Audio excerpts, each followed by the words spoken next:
నా ప్రభ ఈ వాక్యానికి తగినటువంటి మొలక ఎత్తి నా ప్రభ ఫలింప చేటుకు మీరు కృప చూపించమని మేము ప్రార్థిస్తున్నాం. మీరు కృప చూపించండి నా ప్రభ. ఈ వాక్యాన్ని వినకుండా నా ప్రభ తడవు చేస్తున్న ప్రతి దురాత్మ, దుష్ట, అంధకార, చీకటి, సైతాన సమూహాన్ని యేసుక్రీస్తు నామములో మేము బంధిస్తున్నాము నా ప్రభ. శ్రద్ధ కలిగినటువంటి హృదయం, శ్రద్ధ కలిగిన మనస్సును ప్రతి ఒక్కరిలో కూడా మీరు కలుగ చేయమని మేము ప్రార్థిస్తున్నాం. సహాయం చేయండి. మీ దాసుని మీరు వాడుకోండి. మీ సిలువు చాటును మరుగుపరచుకు మీ నామానికి మహిమ తెచ్చుకున్నామని, ఆశీర్వదించమని, దీవించి నడిపించమని యేసు ప్రభు పేరట ప్రార్థన చేస్తూ అడిగి వేడుకొనిచున్నాము తండ్రి. మరి ఈ సమయంలో మరి మన మధ్యలో ఉన్న బిషప్ అయ్య గారు దేవుని యొక్క వాక్యాన్ని మనతో పంచుకుంటుండగా మనమందరం కూడా శ్రద్ధ చప్పట్లు కొట్టి అయ్య గారు ఆహ్వానించాం.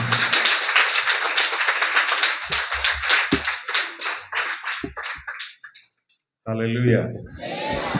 అంత బాగున్నారా? ఎప్పుడు చూశారు ఇక్కడ మీ ఊర్లో నన్ను? చర్చి ఓపెనింగ్కి వచ్చాను కదా. తర్వాత రెండోసారి మీ మధ్యలోనికి రావడానికి ప్రభు నాకు సహాయం చేశాడు. హల్లెలూయా. మంచిది, చలి కాలము అయినా దేవుడు మనల్ని అందరినీ ఇక్కడ సమకూర్చాడు. ఏది ఏమైనప్పటికీ నా ట్రైన్ 1 అవర్ లేటుగా నడుస్తుంది. నేను 11 గంటలకు ఎక్కాలి, ట్రైన్ 12, కాబట్టి తొందర ఏమీ లేదు. ఓపికగా వాక్యాన్ని మనం ధ్యానం చేసుకోవచ్చు, ఇబ్బంది ఏమీ లేదు. ప్రియులరా, ఈ యొక్క రంగన్న గారి గడ్డ అంటే నాకు ఒక ప్రత్యేకమైనటువంటి ప్రేమ, అభిమానం. ఎందుకంటే 1989వ సంవత్సరం ఈ గ్రామానికి నేను వచ్చాను సువార్త చెప్పడానికి. అప్పటికు తార్ రోడ్ లేదు, మట్టి రోడ్డు ఉండేది. ఈ ఊర్లో సువార్త చెప్పాను. వెనకున్న ముస్లిం కాలనీలో సువార్త చెప్పాను, తేగలకుంటలో చెప్పాను. తర్వాత ఈ చుట్టుపక్కల పల్లెలంతా సువార్త చెప్పాను. ఒకవేళ ఇంచుమించుగా 89 అంటే ఎన్ని సంవత్సరాలు అయ్యిండొచ్చు? ఒక 36 సంవత్సరాలు, 36 ఇయర్స్. అంటే కొంతమంది పుట్టినప్పుడు కూడా పుట్టిండి ఉన్నారు. దేవుడు అయితే ఇదే ఈ చర్చి ఉన్న స్థలంలోనే అబ్రహాం అని ఉండేవాడు. ఎర్రయ్య అంటారు కదండి. అప్పుడు ఆ అన్న ఇంటికి వచ్చి సువార్త చెప్పి ఆ కుటుంబానికి ప్రార్థన చేశాను. ఆ తర్వాత బాప్తీస కార్యక్రమాలు ఇచ్చినప్పుడు మొదటి వ్యక్తి ఎవరంటే అబ్రహాం గారి బాప్తీసం తీసుకున్నారు. హల్లెలూయా. ఇప్పుడు ఆయన ఉన్న ఇంట్లోని దేవుని మందిరం కూడా వచ్చింది. ఎన్ని ఆశీర్వాదాలండి ఇది. 36 సంవత్సరాల క్రితం ప్రార్థన చేస్తే ఈరోజు నాకు దేవుని మందిరమే దేవుడు ఇక్కడ ఇచ్చేశాడు. ఒక సేవకుని ఇక్కడ నిలబెట్టాడు. కాబట్టి దేవుడు మరి విత్తిన దానికి పంట కోసేటువంటి వాడు. ఆ రోజుల్లో మాకు సైకిల్ కూడా లేదు. ఈరోజు మేము కారులో వచ్చాం బ్రహ్మాండంగా. ఆ రోజు నడిచి వచ్చాను. ఎక్కడి నుంచి నడిచి వచ్చానంటే బాక్రాపేట నుంచి నడిచి వచ్చాను. ఈ రోజున్న నైస్ రోడ్లు లేవు.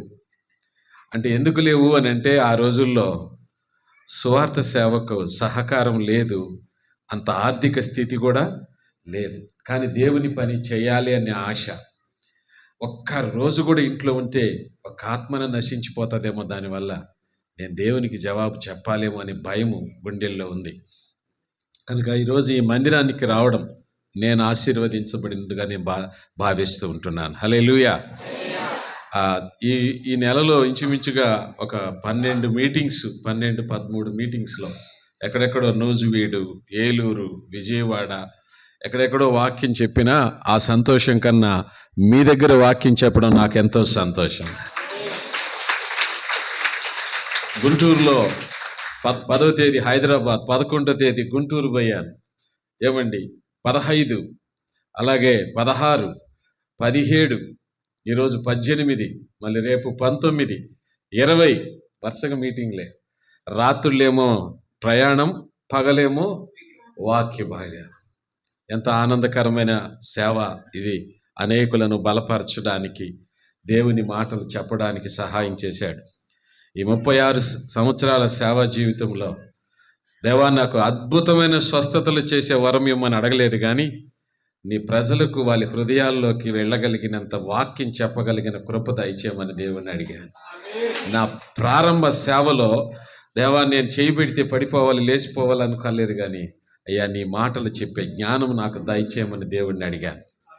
ఆ కృపణ వలన ఈరోజు ఈ 36 సంవత్సరాలు అనేక మందికి దేశమంతా, ఈ దేశంలో ఎన్ని రాష్ట్రాలు ఉన్నాయో అన్ని రాష్ట్రాలకు వెళ్ళాను. అలాగే 16 దేశాలకు వెళ్ళి వాక్యం చెప్పడానికి సహాయం చేశాడు. అమెరికా దేశం దగ్గర నుండి అనేక దేశాలు తిరగగలిగినాం. మంచిదండి. ఈరోజు ఒక వాక్యాన్ని మనం ధ్యానిద్దాం.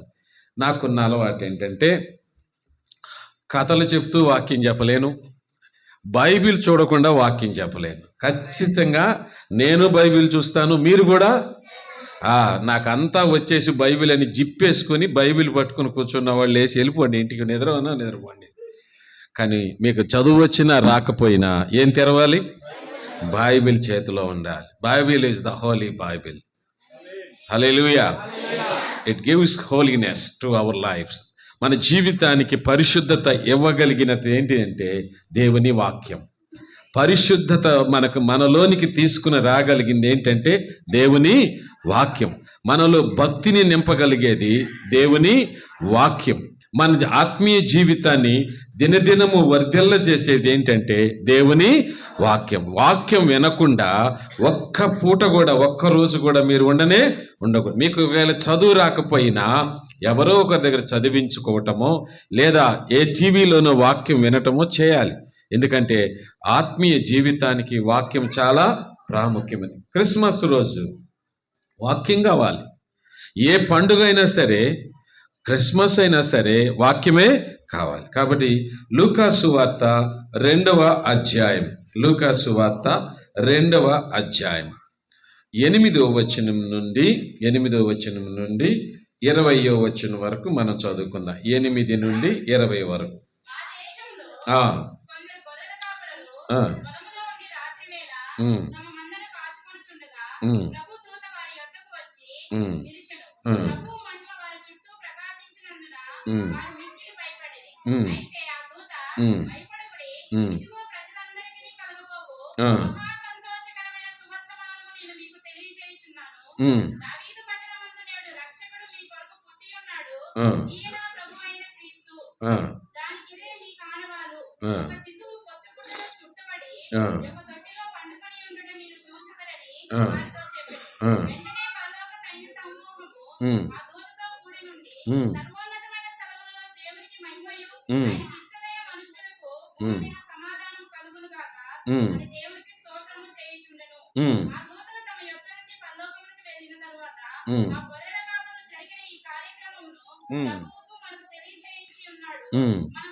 ఆమేన్. చదువు.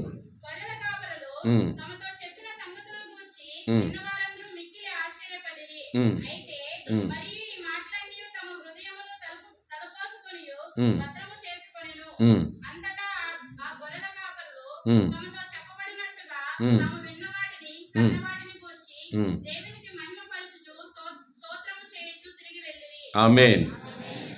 ప్రభుకు మహిమ కలుగును గాక. ప్రభు వాక్యము కొరకై ప్రార్థన చేసుకుందాం. సహాయం నిమిత్తం దయగలిగిన ప్రభువా, మా రక్షకుడైన తండ్రి, ఈ రాత్రి నాయన ప్రియ సంఘానికి వాక్యాన్ని చెప్పడానికి నాకు మరొక అవకాశం ఇచ్చారు. బలహీనమైన నా శరీరాన్ని బలపరచండి, ఆత్మతో నింపండి. వాక్య ధ్యానములో మాకు సహాయం చేసి మాకు ఆలోచనకర్తగా మీరుండి నడిపించుమని యేసు ప్రభు నామములో సహాయం కోరి ప్రార్థన చేయుచున్నాము తండ్రి. యేసుక్రీస్తు ప్రభువారు ఈ భూమి మీద పుట్టడానికి ఆయన ఏర్పాటు చేసుకున్న మార్గము చాలా ఆశ్చర్యం కలిగిస్తుంటుంది. యేసు ప్రభు ఈ భూమి మీద మనుషుడిగా పుట్టాల్సి వచ్చింది. ఎందుకు మనుషుడిగా పుట్టాల్సి వచ్చింది? దేవుడు దేవుడుగానే రావాలి కదా. బాగా వినాలి మీరు. దేవుడు దేవుడుగానే రావాలి కదా. మనుషుడిగా ఎందుకు వచ్చాడు అని అంటే, మనుషులు ఎక్కువగా భయపడేది దేనికి? చెప్పండి. కుక్కక, పాముక, ఎవరు దెయ్యాలంటున్నారు, సాతానిక, మరణానిక? చెప్పండి. దేనికి భయపడతారు? సాతాను నీకు కనబడదు, నువ్వే కొంతమందిని సాతానుగా మార్చుకుంటావు. అర్థం కావట్లా? నీ మొగుడు నీకు సైతాను, నీ పెళ్ళం నీకు సైతాను, నీ పక్కింటోళ్ళు నీకు సైతాన్లు. అర్థం కల? కొంతమంది దెయ్యాలు. ఇలాగ నువ్వు మార్చుకుంటావు అంతే తప్ప పెద్ద దెయ్యం దొరికింది నాకు అంటాడు, పెద్ద దెయ్యం, పెద్ద సైతాన్ గాడు దొరికాడు అని అంటారు. అయినా నువ్వు పెట్టుకున్న టైటిల్స్ అంతే. కానీ మనుషులందరూ, ఈ భూమి మీద ఉన్న ప్రతి మనుషుడు భయపడే దేనికంటే మరణానికి. దేనికి? మరణానికి. మరణము యొక్క అధిపతి ఎవరు? మరణము యొక్క అధిపతి ఎవరు? మీరు గమనించండి. ఈ సమస్త భూమండలం అంతటిని సృష్టించిన సృష్టికర్త మన దేవుడైన యెహోవా. అయితే మరణాన్ని సృష్టించింది మాత్రము దేవుడు కాదు. మీరు ఒకసారి హెబ్రీ పత్రికలోకి రండి, 2వ అధ్యాయం. హెబ్రీ పత్రిక 2వ అధ్యాయంలోకి రండి. హెబ్రీ పత్రిక 2వ అధ్యాయం 14వ వచనం 15వ వచనం జాగ్రత్తగా చదవండి. 14. కాబట్టి ఏ పిల్లలండి? కుక్క పిల్లలా? ఏ పిల్లలు? ఆ పిల్లలు అంటే మనమే, ఆయన పిల్లలం. మనము ఆయన పిల్లలము, మనము ఆయన సొత్తు, ఆయన కుమారులము, ఆయన కుమార్తెలము. మనం ఏమి కలిగి ఉన్నామంట? రక్త మాంసములు గలవారైనందున. ఇక్కడ కూర్చున్న వాళ్ళందరికీ రక్తము మాంసం ఉంది కదండి, అందరికి ఉందా? ఎవరికైనా లేదు అని అంటే చెప్పండి. దెయ్యాలకి ఏముండవంట? రక్త మాంసములు ఉండవు. మనుషుడి ప్రతి ఒక్కడికి రక్తం ఉంటుంది. అది ఏ దేశములో పుట్టినవాడైనా, ఏ ప్రాంతంలో పుట్టినవాడైనా, వాడు ఎలాంటి రంగులో ఉన్నా, ఎలాంటి స్థితిలో ఉన్నా, అతడు తప్పనిసరిగా రక్త మాంసములు కలిగిన వాడై ఉన్నాడు. ఆయన పిల్లలు రక్త మాంసములు కలిగిన వారైనందున ఆ ప్రకారమే మరణము యొక్క బలము గలవానిని, అనగా అపవాదిని. ఆగండి. మరణము యొక్క బలం ఎవరిది? చెప్పాలి మీరు. మరణం యొక్క బలం ఎవరిది? అపవాదికున్న బలం ఏంటి? Right, very good. అపవాదికున్న బలం ఏంటి? మనల్ని దేని చూపించి భయపెడతాడు? మరణాన్ని చూపిస్తాడు. మరణాన్ని చూపిస్తూ మనల్ని భయపెడుతూ ఉంటాడు. ఎందుకు అంటే ఈ రక్త మాంసములు మరణానికి పాత్రమైనవి. ఈ రక్తము మాంసము ఎప్పటికైనా చనిపోవాలి కనుక సాతానుడు నువ్వు చచ్చిపోతావు, నా మాట వినకపోతే చచ్చిపోతావు అనే మరణాన్ని చూపించి భయపెడుతుంటాడు. కనుక మరణము యొక్క బలము సాతానుదైతే సాతాను యొక్క ఆయుధము మరణం. మనుషులందరూ దానికి భయపడుతున్నారు, మనుషులందరూ కూడా చెదిరిపోతున్నారు. ఒక డాక్టరు నువ్వు చచ్చిపోతావు అని చెప్పు చూడండి, మన జీవితం ఏమైపోతుందో. నెమ్మది పోగొట్టుకుంటాం, ఆనందం పోగొట్టుకుంటాం, సంబంధాలు పోగొట్టుకుంటాం, కుటుంబ స్థితిగతి మొత్తం మారిపోతుంది. ఎందుకంటే మరణం యొక్క భయము అది రాజులను భయపెడుతుంది, అధికారులను భయపెడుతుంది, పేదవాడిని భయపెడుతుంది, ధనవంతుడిని భయపెడుతుంది. మరణము చాలా బలమైనది, అది సాతాను యొక్క ఆయుధము. ఇప్పుడు తన పిల్లలు అంటే యేసు ప్రభు వారి బిడ్డలు, మనం నమ్ముకున్న మనమందరము రక్త మాంసముల గలవారమైనందున. చూద్దాం రండి. అనగా అపవాదిని, మరణం యొక్క బలము గలవాని అనగా అపవాదిని. ఏంటండి? ఏ మరణము చూపించి సాతానుడు మనల్ని భయపెడుతున్నాడో, ఏ మరణాన్ని చూపించి సాతానుడు మనల్ని బెదిరిస్తున్నాడో, ఏ మరణాన్ని చూపించేసి అపవాది మనల్ని లోపరుచుకుంటున్నాడో, ఆ మరణమును నశింప చేయుటకు, మరణము ద్వారా నశింప చేయుటకును, జీవిత కాలమంతయు మరణ భయము చేత దాస్యమునకు లోబడిన వారిని విడిపించుటకును ఆయన కూడా రక్త మాంసములలో. ఇప్పుడు చెప్పండి, యేసు ప్రభు ఎందుకోసం వచ్చాడంటే మనల్ని క్రిస్మస్ చేసుకోవడానికి రాలేదు. ఆయన to redeem from the death of the satin. సాతాను యొక్క మరణం అనే బలాన్ని మనల్ని ఏదైతే భయపెడుతుందో, ఏదైతే మనల్ని బెదిరిస్తుందో, పాపానికి మనల్ని లోపరుస్తుందో, ఆ మరణాన్ని జయించితే గాని మనకు విడుదల రాదు. అందుకని ఆయన ఏం చేశాడంటే, ఏ పిల్లలైతే రక్త మాంసములు కలిగిన వారే జీవిస్తున్నారో ఆయన కూడా అలాగే రక్త మాంసములు కలిగిన వాడుగా మరియమ్మ గర్భములో బెత్లెహేములో మన కొరకు పుట్టాడు. ఆయన పుట్టినప్పుడు సాతానుకు తెలియట్లేదు, ఏంది దేవుడు పిచ్చి దేవుడు, ఏమి యేసు ప్రభు పిచ్చి దేవుడు, ఆయన అలాగే వస్తే నేను ఓడిపోతాగా, ఆయన అలాగే వస్తే నేను పారిపోతాగా అనుకున్నాడు. కానీ దేవుడు రక్త మాంసములు కలిగిన వాడుగా మరియమ్మ గర్భములో పుట్టినప్పుడు ఆ దేవుని ప్రణాళిక ఏంటో సాతానుకు అర్థం కాలేదు. ఎప్పుడైతే దేవుడు మరణాన్ని జయించాడో, ఎప్పుడైతే ఆయన సిలువలోకి ఎక్కాడో, ఎప్పుడైతే ఆయన మరణాన్ని జయించి లేచాడో, సాతానుడు అప్పుడు తేరుకోలేకుండా పోయాడు. ఏ మరణాన్ని చూపించి, వింటున్నారమ్మా, ఏ మరణాన్ని చూపించి తాను ప్రజలను మోసగిస్తున్నాడో, భయపెడుతున్నాడో, ఆ మరణం ఏమైపోయింది? గట్టిగా చెప్పాలి ఒక మాట, ఓడిపోయింది. మీకు చెప్తున్నాను, ఒకడు కత్తి ఎత్తుకుని, అయ్యగారు నా దగ్గర పెద్ద కత్తి ఉంది, ఆయన దగ్గర కత్తి లేదు, కత్తి ఎత్తుకొచ్చి పొడి చేస్తా అంటున్నాను. ఆయన అయ్యా పొడి వద్దు అంటున్నాడు. ఉన్నట్టుండి ఒకడు వచ్చి నాకు చేతి నుండి కత్తిని 2 ముక్కలు చేశాడు. ఇప్పుడు ఈయన భయపడతాడా? ఎందుకు భయపడ్డా? నా చేతి నుండి కత్తి ఏమైంది? ముక్కలు అయిపోయింది. ఇప్పుడు సాతాను వాళ్ళ కత్తి చూపించి బెదిరించాడు, నిన్ను చంపేస్తా అంటున్నాడు. యేసు ప్రభు ఏం చేశాడు చెప్పండి? నా చేతిలో ఉండే కత్తిని ముక్కలు చేసేసాడు. ఇప్పుడు నేను భయపడతాడా? నేను అంటాడు నన్ను మళ్ళీ తిరిగి. ఎందుకంటే ఆయన దగ్గర కత్తి లేదు, నా దగ్గర కత్తి. ఆయన బలం ఉంటే నన్ను కొట్టేస్తాడు. అర్థం కావట్లే. యేసు ప్రభు వారు ఈ భూమి మీదకి వచ్చి ఆ మరణాన్ని జయించేసి మనకు ఈ క్రిస్మస్ రోజున మనకు అపవాది మీద ఏం చేశాడంట? జయం ఇచ్చినాడు. హల్లెలూయా. ఆయన పుట్టినప్పుడు ఎవరికి తెలియలేదు. ఆయన ఈ భూమి మీదకి వచ్చినప్పుడు పశువుల పాకలో పడుకున్నాడండి అని అనుకుంటున్నారు. కానీ ఆయన అంతిమ టార్గెట్ ఏంటంటే, ఏ ఆయుధాన్ని అయితే సాతాను ధరించుకొని ఉన్నాడో ఆ ఆయుధాన్ని ఆయన నిర్మూలన చేశాడు. హల్లెలూయా. ఇప్పుడు మనం దేనికి భయపడాల్సిన పని లేదు.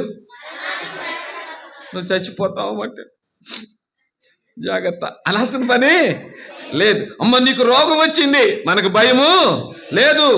ఎందుకు భయం లేదు? ఎందుకు పాస్టర్లు భయపడొద్దమ్మా అని ఎందుకంటారు తెలిసిన? ఆ మరణపు ముళ్ళును నా యేసయ్య విరిచివేశాడు. ఆ మరణాన్ని పాతాళంలోకి వెళ్ళి దాన్ని చిరగదొక్కి పైకి పునరుత్థానుడిగా లేచాడు కనుక ఇక మనం మరణానికి భయపడవలసిన అవసరము. యేసు ప్రభు వచ్చింది ఈ భూమి మీద దానికోసమే. ప్రభు వచ్చింది. ఇక్కడ యేసు ప్రభు వచ్చినప్పుడు ఏం జరిగింది? మళ్ళీ ఒకసారి చదవబడిన వాక్యంలో, ఎందుకంటే ఈ వాక్యం చెప్పడం ద్వారా యేసు ప్రభు రాకడకు కారణం ఏంటో మీకు చెప్పాను. ఇప్పుడు ఎలా వచ్చాడో మనం చూద్దాం. లూకా సువార్త కదండి, 2వ అధ్యాయంలో 8 నుంచి. ఆ దేశములో కొందరు గొర్రెల కాపరులు పొలములో ఉండి రాత్రి వేళ తమ మందను, చాలా మంది అనుకుంటారు బెత్లెహేం ఊరు బయట కాసుకుంటున్నారేమో అని, కానీ వాక్యాన్ని జాగ్రత్తగా వినాలి. ఆ దేశములో, ఏ దేశంలో? They are not the citizen of Bethlehem. వారు బెత్లెహేము ఊరిలో వాళ్ళు కాదు. వాళ్ళు ఆ ఊరు బయట గొర్రెల కాపరులు కాదు వాళ్ళు. ప్రియులరా, ఆ దేశములో అన్నాడు. ఏ దేశం అది? యూదా దేశం. యూదా దేశములో ఉన్నారు వాళ్ళు. బాగా వాక్యాన్ని స్టడీ చేయాలి మీరు. ఊరికే బ్లైండ్గా మీరు చదువుకోకూడదు. ఊరు బయట ఉన్నారు, దేవదూత చెప్పింది, ఊరిలోకి వచ్చారేమో అనుకోవద్దండి. వారు దేశములో అంటే యూదా దేశములో ఉన్నారు. ఆ యూదా దేశములో వారు గొర్రెలు కాసుకుంటున్నారు. వీరు గొల్లలా? కొంతమంది అంటారు గొల్లలని, అది కూడా తప్పే. వాళ్ళు యూదులండి. యూదులు గొర్రెలు కాసుకుంటున్నారు, యూదులు చేపలు పట్టుకుంటుంటారు, యూదులు వడ్రంగి పని చేస్తారు, యూదులు అన్ని పనులు చేస్తారు. నేను వెళ్ళాను, యూదా దేశానికి వెళ్ళాను. యూదా దేశంలోకి వెళ్ళినప్పుడు యూదా దేశంలో యూదులు తప్ప వేరే ఎవరు లేరు. వారే వడ్డీ వసూలు చేసేవాళ్ళు, వారే ఆఫీసర్స్, వాళ్ళే వడ్రంగి పని చేసేవాళ్ళు, వాళ్ళే చేపలు పెట్టేవాళ్ళు. మనకైతే ఒక్కొక్క జాతి ఒక్కొక్క పని చేస్తారు, అవునా కదా? అది మన దేశంలో ఉన్నది. యూదా దేశంలో అట్లా కాదు, వాళ్ళందరూ యూదులే. వాళ్ళు చేసే పనులు డిఫరెంట్ గా, వాళ్ళ కుల వృత్తుల్లాగా కాకుండా చేతి వృత్తులుగా మారాలి. ఇక్కడ కూర్చున్న వాళ్ళు గొల్లలు కాదు, తప్పుగా మనం ప్రజెంట్ చేయకూడదు. గొల్లలు గొర్రెలు కాసుకునే వాళ్ళు కాదు, వాళ్ళు కూడా యూదులే. గొర్రెలు కాస్తూ ఉన్నారు. యూదులు గొర్రెలు. ఆ దేశంలో అంటే బెత్లెహేం ఊరు బయట కాదు, చాలా దూరములో ఉన్నారు వాళ్ళు. చదవండి వాక్యంలోకి. ఇప్పుడు రాత్రి వేళ తమ మందను కాచుకొనుచుండగా ప్రభువు దూత వారి యొద్దకు వచ్చి నిలిచెను. ప్రభు మహిమ వారి చుట్టూ ప్రకాశించినందున వాళ్ళు మిక్కిలి ఊరు బయట చీకటిలో ఉన్నారు. ఊరు బయట చీకటిలో. ఎంతమంది దూతలు వచ్చారు చెప్పండి? ఎంతమంది దూతలు వచ్చారు? ఇప్పుడు మీరు జాగ్రత్తగా చదువుతున్నారు కాబట్టి మీకు అర్థమవుతుంది. ఎంతమంది దూతలు వచ్చారు? ఒక దూతే వచ్చింది. ఇది ద ఏంజల్ ఆఫ్ ఇన్ఫర్మేషన్, అంటే సమాచారాన్ని ఇచ్చేటువంటి దూతల్లో గాబ్రియేలు దూత వారందరికీ నాయకత్వం వహిస్తుంది. అంటే ఒక్కొక్క దూత కొంతమంది ఉంటారు. ఒక 50 మంది ఉంటారు, 100 మంది ఉంటారు, లేదా 500 మంది ఉంటారు, మనకు తెలియదు. కానీ ఒక సమూహం ఉంది. వీళ్ళు సమాచారాన్ని ఇచ్చేటువంటి దూతలు. వీళ్ళు సమాచారం ఇస్తారు. లోతుని ఆ యొక్క సొదొమ గొమొర్రా నుంచి సమాచారం ఇచ్చి బయటికి తీసుకొచ్చినప్పుడు అక్కడ ఒక దూత కాదు, చాలా మంది ఉన్నారు. అంటే సమాచార దూతలందరికీ హెడ్ గాబ్రియేలు దూత. సైన్యాధికారి చెప్పాలి మిఖాయేల్. మీకు చెప్పాను 9 రకాల దూతలు ఉన్నారు బైబిల్లో. 9 రకాలైన దూతలు ఉన్నారు, ఇంక్లూడింగ్ మరణపు దూతతో కూడా కలిపి.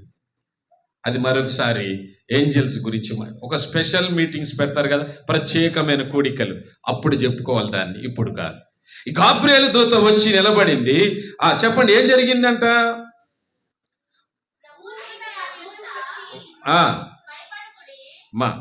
వచ్చి దూత నిలబడగానే ఏం జరిగింది? దూతలో ఏముంది? ఆ పాయింట్ చదవండి. ప్రభువు మహిమ. దూతలో ఏముంది? ఎందుకు వచ్చింది ప్రభు మహిమ? ఈ దూత ఎక్కడుండేది? దేవుని సన్నిధిలో ఉండేది. హల్లెలూయా చెప్పరా? దేవుని సన్నిధిలో నిలబడిన గాబ్రియేలు దూత ఉండడం వలన దేవునిలో ఏ మహిమ అయితే ఉందో, దేవునిలో ఏ ప్రకాశత ఉందో, ఆ మహిమ, ఆ ప్రకాశత దేవదూత మీద కూడా వచ్చింది. దేవుని సన్నిధిలో ఎవరైతే ఉంటారో వాళ్ళ మీదకి దేవుని మహిమ వస్తుంది. హల్లెలూయా. ఈ రాత్రి మీరు ఉన్నారంటే దేవుని మహిమ మీ మీద కూడా వస్తుంది. మీరు ఇంట్లో ఉంటే రాదు, మీరు మంచం మీద ఉంటే రాదు, దుప్పట ముసిగేసుకుంటే రాదు. దేవుని సన్నిధిలో ప్రభు మందిరంలో వచ్చి కూర్చున్నారు కాబట్టి మీరు వెళ్ళేటప్పుడు దేవుని మహిమతో మీరు వెళతారు బయట. గాబ్రియేలుకు ఆ మహిమ ఎక్కడి నుంచి వచ్చిందంటే, దూతలకు అంత మహిమ లేదు, కానీ అక్కడ పదం రాయబడింది, కరెక్ట్ గా చదివినారు. ప్రభువు మహిమ. అది దేవదూత మహిమ కాదు, దేవదూత మహిమ కాదు. మీరు గమనించాలి, ప్రభు మహిమ ఎవరిలో కనబడుతుంది? ప్రభువు దూతలో కనబడుతుంది. అంటే మనకు అర్థమైనటువంటి విషయం ఏంటంటే, ఎవరు దేవుని సన్నిధిలో ఉంటే వారి లోకములకి ఏమొస్తుందంటే దేవుని మహిమ. యేసు ప్రభు వారు అన్నాడు, దేవా నీ దగ్గర ఏ మహిమ అయితే ఉందో ఆ మహిమ నన్ను వెంబడిస్తున్న వీరికి కూడా నేనేం చేస్తున్నాను? ఇస్తున్నాను అని అన్నాడు. యోహాను సువార్త 15వ అధ్యాయం. నా మహిమ వీళ్ళకి ఇస్తున్నాను అని అన్నాడు. అంటే మనము తీయద్దండి సమయం సరే. దేవుని మహిమ మన లోపలికి రావాలంటే మనం కూడా ఆయన యొక్క శిష్యులుగా ఆయనను వెంబడించాలి. ఆయనను వెంబడిస్తున్న వారిలోకి ఆయన మహిమ ప్రవేశిస్తుంది. ఒక సేవకుడు దేవుణ్ణి వెంబడిస్తుంటే ఆయన మహిమ వారిలో ఉంటుంది. ఒక విశ్వాసి దేవుని వెంబడిస్తుంటే దేవుని మహిమ వారిలో ఉంటుంది. ఎప్పుడు కనబడుతుంది దేవుని మహిమ అంటే, నీ చుట్టూ చీకటి నీ చుట్టూ చుట్టుకున్నప్పుడు, నీ చుట్టూ ఆపదలు నిన్ను చుట్టుకున్నప్పుడు, నీ చుట్టూ చెడుతనం నిన్ను చుట్టుకున్నప్పుడు దేవుని మహిమ నిన్ను పైకి లేవనెత్తి నిలబడతాడు. నువ్వు ప్రకాశిస్తూ ఉంటావు నీ గ్రామంలో, నువ్వు ప్రకాశిస్తుంటావు నీ జాతిలో, నువ్వు ప్రకాశిస్తుంటావు నీ వంశంలో, నువ్వు ప్రకాశిస్తుంటావు నువ్వు పనిచేసే చోట, నువ్వు ప్రకాశిస్తుంటావు నువ్వు పనిచేసే ఏరియాలో. ఎందుకంటే దేవుని మహిమ నీలో ఉంది కనుక ఆ వేలుగు అనేకులకు కనబడుతుంది. మీరు అనుకుంటారు మేము యేసు ప్రభు దగ్గరికి పోతున్నాం, ప్రార్థనకు పోతున్నాం, ఏంటా లాభం అనద్దు. నీకు తెలియకుండానే దేవుని మహిమ నీ గుండెల్లోకి, నీ మహిమ, దేవుని మహిమ ప్రవేశిస్తుంది. వాక్యం అదే చెప్తుంది. ఒక్క మాట మీరు గమనించండి. ప్రభు మహిమ వారి చుట్టూ ప్రకాశించినందున వారు మిక్కిలి దేన్ని చూచి భయపడ్డారు? దూతను చూచి భయపడ్డారా? వెలుగును చూసి భయపడ్డారు? బాగా చదవాలి. అక్కడ దూత కనబడిందా, వెలుగు కనబడిందా? అది గమనించండి. ఇక్కడ దూత కాదు, వాళ్ళకి కనబడింది. వారికి వెలుగును చూచి భయపడ్డారు. ఆ ప్రకాశమానము, ఆ చీకటిలో వారికి అర్థం కాలేదు. ఇంత వెలుగు ఎక్కడి నుంచి వచ్చిందండి ఇది, ఇంత చిమ్మ చీకటిలో అన్నప్పుడు ఆ దూత ఇప్పుడు చదవండి మాటలు. అయితే ఆ దూత ఇప్పుడు మాట్లాడడం మొదలు, ఆ వెలుగులో నుంచి శబ్దం వస్తుంది. హల్లెలూయా. ప్రభు ఏమై ఉన్నాడు? వెలుగు మన మధ్యలో సంచరించుచున్నది అంటాడు యోహాను సువార్త 1వ అధ్యాయంలో 3-4 వచనాల్లో. వెలుగు మనకు నిజమైన వెలుగు ఉండెను, అది మనుషుల మధ్యలోనికి వచ్చి మనుషులను వెలిగించుచుండెను. ఆ వెలుగు అయినటువంటి ఆ వెలుగులో నుంచి వినబడుతున్న స్వరం దేవుని సన్నిధిలో నుంచి.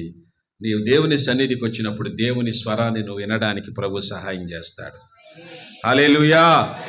దేవుని యొక్క వెలుగు నీలోకి రావాలి. దేవుని వెలుగులోకి నీవు వచ్చినప్పుడు దేవుని స్వరమును వినగలుగుతావు. చీకటిలో ఉన్నవాడు దేవుని చూడలేడు, చీకటిలో ఉన్నవాడు దేవుని మాట వినలేడు, దేవుని స్వరాన్ని కూడా వినలేడు. పాపములో ఉన్నవాడు, చెడుతనములో ఉన్నవాడు దేవుని మాట వానికి పట్టదు, వాడు వినలేడు. వానికి ఎన్నిసార్లు చెప్పినా వినలేడు. నువ్వు పాపములో ఉన్నావా, దుర్మార్గతలో ఉన్నావా, చెడు నడకలో ఉన్నావా, చెడు మార్గములో ఉన్నావా, అప్పుడు దేవుడు నీకు కనబడడు, దేవుని స్వరము నీకు వినబడదు. ఎందుకు నాతో దేవుడు మాట్లాడడు, ఎందుకు దేవుడు నాకు కనబడడు, ఎందుకు దేవుని స్వరం నాకు వినపడదు అంటే ఎక్కడో నీలో చీకటి ఉన్నది, ఎక్కడో దేవునికి ఇష్టము లేనిది నీ మనసులో, గుండెల్లో నువ్వు దాచుకుని పైకి కనిపిస్తున్నావు. అందుకనే దేవుని మాట నీకు వినబడటం లేదు. అందుకంటున్నాడు ఆ వెలుగులో నుండి దేవుని స్వరము వాళ్ళు విన్నారు. క్రిస్మస్ రోజున మనం చూడాల్సిన మాట ఏంటంటే దేవుని స్వరము వినే మనుషులంగా మనం ఉండాలి. క్రిస్మస్ రోజున దేవుని స్వరము వినాలి మనం. వాక్యం అదే చెప్తుంది. ఆ దూత భయపడకుడి, ఇదిగో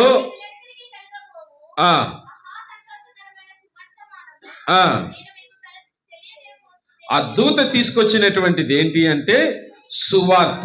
ఏం తీసుకొచ్చిందండి? సువార్త అంటే అర్థం ఏంటంటే మంచి వర్తమానం, మంచి మాట. సువార్త అంటే యేసు ప్రభువు పుట్టునాడు అన్న మాట మంచి మాట. ఈ భూమి మీద చాలా మంది నోరు తెరిస్తే మంచి మాట ఒకటి రాదు నోట్లో. అవునండి. అమ్మ పోయి దాని నోరుకి వెళ్ళావా, అది నోరు తెరిస్తే మంచిది, ఒక్కటి కూడా మంచిది పాడదు, అన్ని అపశకునం మాటలే అంటారండి. పోయి ఆడికి చెప్పేవురా, ఆడికి చెప్తే ఇంకేం జరిగిందిలే, ఇంక వాడి నోట్లో పడిందా, వాడు ఏమీ చెప్పలేడు. అంటే కొంతమందికి నోటిలో కానీ మంచి మాట రాదు, ఎప్పుడు చెడు మాటలు, ఎప్పుడు నెగిటివ్ థాట్స్, నెగిటివ్ టాక్స్ ఉంటాయి. అయితే వాక్యం చెప్తుంది యేసు ప్రభు ఈ లోకంలో పుట్టాడు అన్న మాట ఏం మాట? గట్టిగా చెప్పాలి. మంచి మాట, మంచి మాట. ఈ భూమి మీద ఎవరెవరో పుట్టారు, ఎక్కడెక్కడో పుట్టారు, ఎలాగో పుట్టారు. వాళ్ళు పుట్టినప్పుడు ఈయన పుట్టింది మంచిది అన్న మాట ఏ గ్రంథంలో రాయబడలేదు. ఒక బైబిల్ గ్రంథంలో యేసు ప్రభు ఈ భూమి మీద పుట్టినప్పుడు ఆయన పుట్టినాడు అన్న మాట మంచి మాట అని రాయబడింది బైబిల్. అంటే ఆయన ఈ భూమి మీదకి రావడము మంచిది. ఆయన అంటాడు ఇదిగో మీకు ఒక మంచి మాట చెబుతున్నాను. ఏమంటున్నాడు? అది మీకే కాదు, అది మీకే కాదు, ప్రజలందరికీ. ఏ ప్రజలు?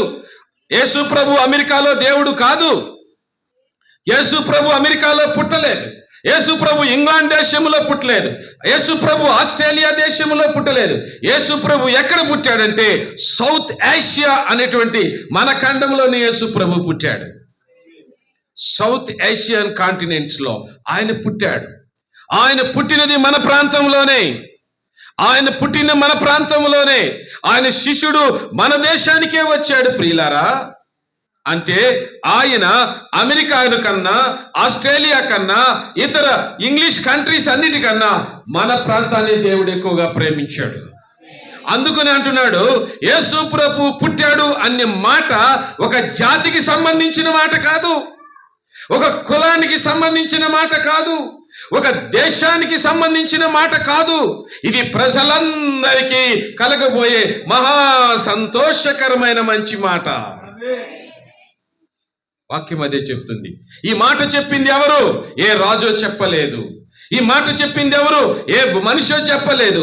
ఈ మాట చెప్పింది దేవుని సన్నిధిలో నుంచి పంపబడిన దేవుని దూత మాట్లాడుతూ ఉంది. ప్రజలందరికీ సంతోషకరమైన రోజులు రాబోతున్నాయి.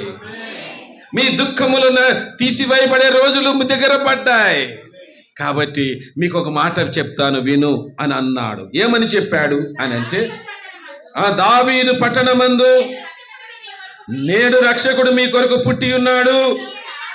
ఎవరు పుట్టారో, ఎందుకు పుట్టారో అనే విషయం కూడా అక్కడ దేవదూత చెప్పింది. రక్షకుడు పుట్టాడు. ఒక అబ్బాయి పుట్టాడు, ఒక పిల్లోడు పుట్టాడు. ఆ పిల్లోడు పెద్ద అయిన తర్వాత బాగా యుద్ధం నేర్చుకుని, కత్తి ఫైటింగ్ నేర్చుకుని, గుర్రపు స్వారీ నేర్చుకుని, యుద్ధం చేసి మీ అందరికీ రక్షణ కలిగిస్తాడు అన్నదంది లేదు. ఆయన పుట్టకుడితోనే ఆయన పేరు రక్షకుడు. హల్లెలూయా. రక్షకుడు ఉదయించినాడు మన కొరకు. ఏమండి, రక్షకుడు అంటే మనకు జాగ్రత్తగా గమనిస్తే బాగా కండలు పెట్టినోడు, బాగా ఇంతలావు తినేవాడు, ఇంతలావు కత్తి పెట్టుకునేవాడు, ఇంతలావు కిరీటం ధరించేవాడు. వీడిని తీసుకుని దారా యుద్ధానికి ఎవడన్నా వచ్చేవాడు, నా వెనకాల ఎవడన్నాడు చూడు అంటే వీడు ఇలా నిలబడ్డాడంటే ఎవడు రాడు మన దగ్గర, మన జోలికి పోయి వాడి దగ్గరికి ఉన్నాయని వాడు ఒక గుద్దినాడంటే హాస్పిటల్లో పడాలి, హాస్పిటల్లో అనుకుంటాం. అప్పుడు అంటాడు, వీడి వెనకాల మంచి రక్షకుడు ఉన్నాడు అబ్బాయి, వీడిని కాపాడేవాడా అని అంటారు. కానీ నా యేసు ప్రభు కండలు చూపించడానికి భూమి మీద రాలే. ఆయన మరణము నుండి మనల్ని విడిపించడానికి, ఆ మరణము నుండి మనల్ని రక్షించడానికి, ఏ పాపము ద్వారా మరణం వచ్చిందో ఆ పాపమును, మరణము నుండి మనల్ని విడిపించడానికి యేసు ప్రభు ఈ భూమి మీదకి వచ్చాడు. కనుక ఆయన పుట్టుకతోనే రక్షకుడు, ఆయన పుట్టుకలోనే రక్షకుడు. ఆయన ఇంకొక ఆయన వేరే కార్యం చేయాల్సిన అవసరము లేదు. As a saviour he was burn అని రాయబడింది. ఒక రక్షకుడుగా ఆయన పుట్టాడు. ఆయన రక్షకుడుగా మారలేదు, ఆయన రక్షకుడుగా అవతారం ఎత్తలేదు, ఆయన రక్షకుడుగా వేరే పనులేమీ చేయలేదు. ఆయన రక్షకుడుగా ఈ భూమి మీదకి వచ్చింది ఎందుకో తెలిసిన, ప్రతి మనుషునిలో ఉన్న పాపము నుండి విడిపించి, విమోచించి, వారిని మరణ భయము నుంచి విడిపించి నిత్య జీవం అనే రాజ్యానికి చేర్చడానికి యేసు ప్రభు ఈ భూమి మీదకి వచ్చాడు. వాక్యం అదే చెప్తుంది. మీ కొరకు పుట్టి మీకు ఇదే మీ కానవాళ్ళు. ఒక శిశువు పొత్తి గుడ్డలతో చుట్టబడి ఒక తొట్టిలో పట్టుకునేట మీరు చూచిదరని వారితో చెప్పాను. వెంటనే పరలోక సైన్య సమూహము అంటే ఇంతసేపు ఎక్కడున్నారు ఈ దూతలందరూ? మీరు గమనించండి. వచ్చింది ఎన్ని దూతలు? ఒక దూత వచ్చింది. మాట్లాడింది ఎన్ని దూతలు? బాగా వినాలి. ఎన్ని దూతలు మాట్లాడినారు? దూత. కానీ దూత ఈ సమాచారం చెప్పిన వెంటనే ఈ దూతతో కూడా ఎవరు వచ్చారంటే, ఇప్పుడు పరలోక సైన్యం అంటే ఎవరు? దూతలే కదా. పరలోక సైన్యం అంటే ఎవరు? దేవదూతలే. ఇప్పుడు ఎప్పుడైతే సువార్తమానము బయటకు వెళ్ళిందో ఆ యొక్క దేవదూతలందరికీ మహా సంతోషం ఏర్పడింది. హల్లెలూయా. సువార్త మనుషునికి సంతోషాన్ని ఇస్తుంది. సువార్త మనుషుల జీవితాలకి సంతోషాన్ని ఇస్తుంది. ప్రియ దేవుని సంగమా, దేవదూతలందరూ వచ్చి కలుసుకున్నారు. మీరు ఎందుకో తెలిసిన అమ్మలారా, ఇక్కడ సేవకుడు ఒక దూత అయితే ఆయన సువార్త చెప్పే దేవదూతతో ఎవరైతే ఉంటారో వాళ్ళందరూ కూడా దేవదూతలే. సంఘము దేవదూతలుగా మారాలంటే సేవకుడితో ఉండాలి. సంఘం సేవకుని వెంబడించాలి. అప్పుడు మీరు కూడా ఏమవుతారమ్మా? పరలోక సైన్యంగా మారుతారు. మీరు పరలోక సైన్యంగా మారాలి అంటే ఆదివారం దేవుని సన్నిధిలో కనబడాలి, వాక్యం వినాలి, వాక్యాన్ని వెంబడించాలి. ఎప్పుడైతే ఎవరైతే సువార్త చెప్తుంటారో ఆ సేవకుని వెంబడించే సంఘమో దేవదూతల సంఘంగా దేవుడు మార్చేస్తాడు. వాక్యం అదే చెప్తుంది. దేవదూతలుగా దేవుడు మనల్ని మారుస్తానంటున్నాడు కీర్తన గ్రంథంలో. మళ్ళీ ఒకసారి చదువుకుందాం, ముందుకెళ్దాం, మనం సమయం అయిపోతుంది. అంటాడు, సర్వోన్నతమైన స్థలంలో దేవునికి మహిమయు ఆయనకి ఇష్టులైన మనుషులకు భూమి మీద సమాధానము కలుగునుగా. కానీ దేవుని స్తోత్రం చే. ఇప్పుడు ఈ స్తోత్రాలు ఎవరు చెప్పారు? గొర్రెలు కాసుకునే వాళ్ళ, దేవదూతల? మీరు ఒక్కొక్క పాయింట్ గుర్తుపెట్టుకోవాలి. మొదట సువార్త వచ్చిన వెంటనే దేవుని స్తుతించిన వాళ్ళు ఎవరు? దేవదూతలు. సువార్త వస్తేనే దేవుని స్తుతించిన వాళ్ళు ఎవరు? దేవదూతలు దేవుని స్తుతించారు. ఆయన పుట్టినందుకు సంతోషపడి ఆయనను స్తుతించిన వాళ్ళలో మొదటి జాబితాలో దేవదూతలు ఉన్నారు. హల్లెలూయా. వాళ్ళకి తెలుసు, దేవదూతలకి ఏ రోజు కూడా ఆయన సింహాసనం దగ్గరికి వెళ్ళడానికి కూడా అవకాశము లేదే. ఆ సియోనులో దేవుని ఉన్నత సింహాసనం మీద ఆయన కూర్చుని ఉండగా, ఆయన ముఖ ప్రకాశము చేత ఆ ప్రాంతమంతా కూడా వెలుగుమయముగా ఉండగా ఏ దూత కూడా సాహసము చేసి సియోనుకు వెళ్ళలేదే, ఆయన అనుమతిస్తే తప్ప. ఇప్పుడు ఆ దేవదూతలకు మహా సంతోషం కలిగిపోతుంది. ఎప్పుడెప్పుడు దేవుని ఎదుటికి వచ్చి దేవుని ఏం చేయాలి? మనము స్తుతించాలి. ఇప్పుడు ఎప్పుడైతే దేవదూత వచ్చి సమాచారం చెప్తుందో ఆ గుంపు అలాగే వచ్చి కలుసుకునేది దేవదూతతో. ఇప్పుడు వాళ్ళందరూ కలిసి దేవుణ్ణి ఏం చేస్తున్నారు? స్తుతిస్తూ స్తోత్రం చేస్తున్నారు. ఇప్పుడే మీరు పాడారు. ఏం పాట చెప్పాలి? స్తుతులు నీకే, గట్టిగా పాడాలి.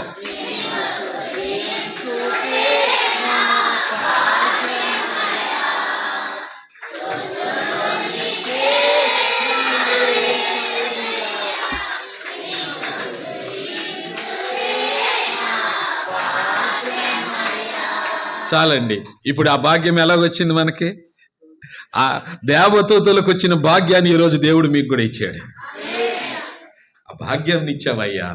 దేవదూతలు స్తుతించే ఆ స్థలంలోకి నన్ను కూడా నీవు తీసుకొచ్చావు. ఇప్పుడు చూద్దాం. ఆ దూతలు తమ యొద్ద నుండి పరలోకమునకు వెళ్ళిన తర్వాత అక్కడ ఆగాలి మీరు. ఎక్కడి నుంచి వచ్చారు వీళ్ళు దేవదూతలు? మళ్ళీ ఎక్కడికి వెళ్తున్నారు? అర్థమైందే మీకు? ఈ దేవదూతలు ఎక్కడి నుంచి వచ్చారో మీకు అర్థం కాలేదు, కానీ ఈ దేవదూతలు ఎక్కడికి వెళ్తున్నారో కూడా మీకేం స్పష్టంగా బైబిల్లో రాయబడింది. అంటే ఈ సమాచారాన్ని తీసుకొచ్చి మీకు చెప్పి వారిని ఆనందింపచేసి తిరిగి వీళ్ళు ఏమవుతున్నారు అంటే, వీళ్ళు వచ్చిన పని ఏంటి? 2 పనుల కోసం వచ్చారు. ఒకటి సువార్త చెప్పడానికి, 2 ఆయనని స్తుతించడానికి. హల్లెలూయా. ఆల్రెడీ ఆయన పుట్టేశాడు. అయితే ఆయన దగ్గరికి వెళ్ళి చెప్పడానికి కూడా అవకాశము, బాగా వినాలి నా మాటని, ఆయన దగ్గరికి వెళ్ళి ఆ పశువుల పాకలోకి వెళ్ళి చెప్పడానికి దేవదూతలకు దేవుడు అవకాశం ఇవ్వలేదు. వాళ్ళు ఉన్న చోటనే దేవుడిని ఏం చేశారు? స్తుతులు చెల్లించారు.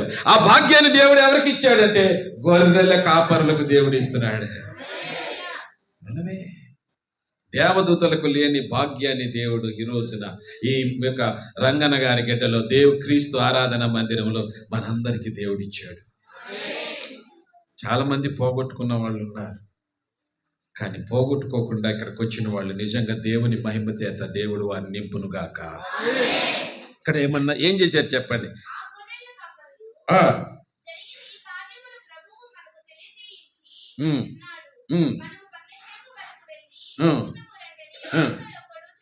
ఇప్పుడు స్టార్ట్ అయ్యారు ప్రయాణం.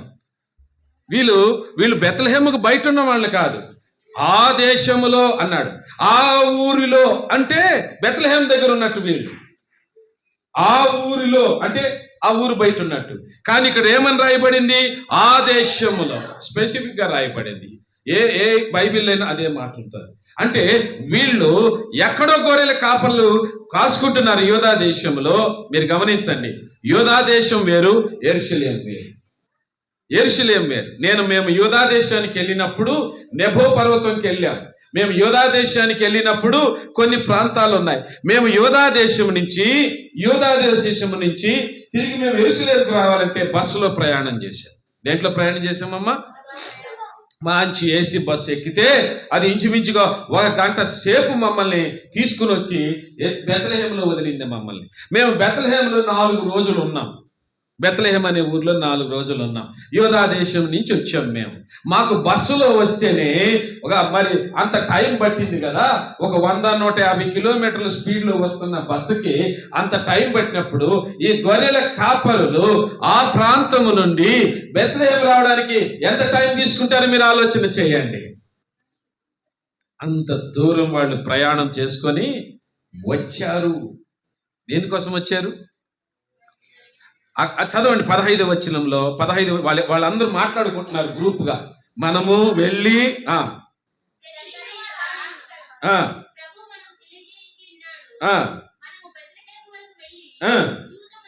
అది కథ. బెత్లెహేముకు వెళ్ళాలి, యేసయ్యను చూడాలి. ఆమేన్ చెప్పండి. బెత్లెహేముకు వెళ్ళాలి, మందిరానికి రావాలి, యేసయ్యను చూడాలి. గొర్రెల కాపరులకు ఏమండి, మీద ఒక మాట వేస్తాం ప్రశ్న. వీళ్ళు ఏం రాసుకునేవాళ్ళు? వీళ్ళు ఇప్పుడు ప్రయాణం కావాలంటే గొర్రెలు ఏమవ్వాలి?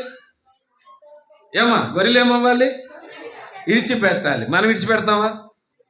పూట అన్నం వదిలిపెట్టినాం, తినేసే రావాలి చర్చికి. ఏమండి, ఆ పాస్టర్ 1 గంట సేపు వాక్యం చెప్తాడమ్మా, తిరిగి వచ్చే లోపల ఎంత అవుతుంది టైము? 12 అవుతుందో 1 గంటదో ఒక ముద్దకు పొట్టలు వేసుకుందాం రండి. కానీ గొర్రెల కాపర్లు ఉన్న పాటున వదిలిపెట్టి, రండి అయ్యా మనం వెళ్ళి చూద్దాం. ఆ దూత మనతో వచ్చి చెప్పింది, ఆ దేవుని సేవకుడు వచ్చి మనతో చెప్పాడు, వెళ్ళండి అన్నాడు. సేవకుని మాట మనం ఎలా కాదనాలి? తిండి లేకపోయినా పర్వాలేదు, ఏం పోయినా పర్వాలేదు, ఏమైనా పర్వాలేదు, రండి యేసు ప్రభుని చూడడానికి. హల్లెలూయా. యేసు ప్రభుని చూడడానికి ఆ గొర్రెల కాపరులు వస్తున్నారు. నేను అందుకనే చెప్పాను, వాళ్ళు గొల్లలు కాదు. అందుకే చెప్తున్నాను, గొల్లోళ్ళు అనబాకండి, వాళ్ళు యూదులే, గొర్రెల కాపరు. రైట్, ముందుకు వెళ్దాం. ముందుకి